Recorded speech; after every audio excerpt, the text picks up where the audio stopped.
আপোনালোকক দুখেৰে জনাওঁ যে ভাৰত আৰু পাকিস্তানৰ মাজত যি যুদ্ধ সদৃশ পৰিৱেশ সৃষ্টি হৈছে তাৰ প্ৰতি সন্মান জনাই আমাৰ বীৰ শ্বহীদ ভাৰতীয় সৈনিকসকলক সন্মান জনাই লগতে অসমৰ মুখ্যমন্ত্ৰী ডক্টৰ হিমন্ত বিশ্ব শৰ্মা ডাঙৰীয়া আহ্বানৰ প্ৰতি সন্মান জনাই আমি বহাগৰ এদিন কাৰ্যসূচীটো কিছু সীমিত ৰূপত আমি উদযাপন কৰিম। আমাৰ উদযাপন সমিতি সম্পাদকে ইতিমধ্যে কৈছে আমি কেৱল মাংগলিক অনুষ্ঠানসমূহ আমি অনুষ্ঠিত কৰিম।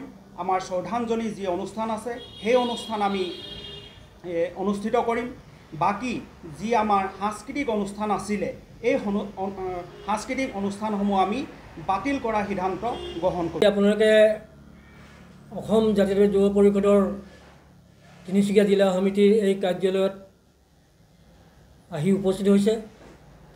আজি সেই অনুপাতে মাৰ্ঘেৰিটাৰ সমূহ সাংবাদিক বন্ধুক অশেষ ধন্যবাদ জনাইছোঁ।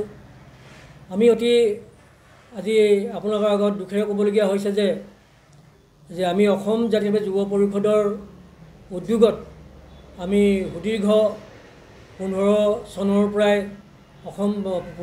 পৰাই আমি এই অনুষ্ঠানটো বহাগৰ এদিন অনুষ্ঠানটো পাতি আহিছোঁ। কিন্তু ভাৰতবৰ্ষত যিহেতু ভাৰত আৰু পাকিস্তানৰ যুদ্ধ ইতিমধ্যে আৰম্ভ হৈছে, আমি ভাৰতীয় সেনাৰ লগত সম্পূৰ্ণভাৱে সহযোগিতা আগবঢ়াই আমি অসম চৰকাৰৰ নিৰ্দেশ মানি আমি অসম জাতীয় যুৱ পৰিষদৰ তৰফৰ পৰা যিটো অনুষ্ঠান অহা 12 মে'ত অনুষ্ঠিত কৰিবলৈ লৈছিলোঁ, এই অনুষ্ঠিত কৰিবলৈ লোৱা বহাগৰ এদিন কাৰ্যসূচীটো আমি বাতিল কৰিছোঁ। যদিও আমি অনুষ্ঠুপীয়াকৈ পুৱাৰ ভাগত মাংগলিক যি কাৰ্যসূচী আছে শ্বহীদ তৰ্পণ পতাকা উত্তোলন সেই কাৰ্যসূচীখিনি আমি কৰিম বুলি আমি বিবেচনা কৰি আমি আপোনালোকৰ ওচৰত এই ঘোষণাটো আজি কৰিছোঁ। সাংবাদিক বন্ধুসকল, আজি অতি দুখেৰে ইতিমধ্যে আমাৰ বহাগৰ এদিন উদযাপন সমিতিৰ মুখ্য সম্পাদক মহোদয়ে আপোনালোকক জনালে আৰু এই বহাগৰ এদিন কাৰ্যসূচী এজন সাংস্কৃতিক সম্পাদক হিচাপে ময়ো আপোনালোকক অতি দুখেৰে জনাওঁ যে ভাৰত পাকিস্তানৰ যি যুদ্ধৰ পৰিৱেশৰ সৃষ্টি হৈছে আৰু সেই যুদ্ধত আমি দেশৰ প্ৰত্যেকজন আমাৰ সেনাবাহিনীৰ লগত আমাৰ সমৰ্থন দি আৰু আমাৰ অসমৰ মুখ্যমন্ত্ৰী মহোদয়ে এতিয়া আহ্বান জনাইছে যে এই সময়ত আমি বিহু আদি অনুষ্ঠানৰ পৰা বিৰত থাকি দেশৰ সেনাৰ লগত আমি সহযোগিতা আগবঢ়াব লাগে।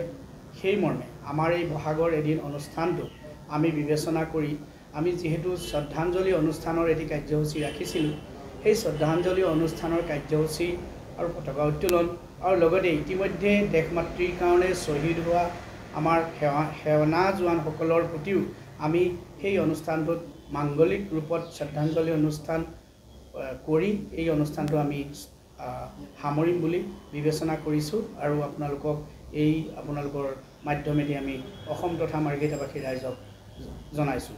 ধন্যবাদ। অনুষ্ঠানটো আমি আয়োজন কৰিছিলোঁ আমাৰ স্বনামধন্য দুগৰাকীকৈ শিল্পী সুধাকণ্ঠ ডক্টৰ ভূপেন হাজৰিকাদেৱ আৰু সদ্যপ্ৰয়াত আমাৰ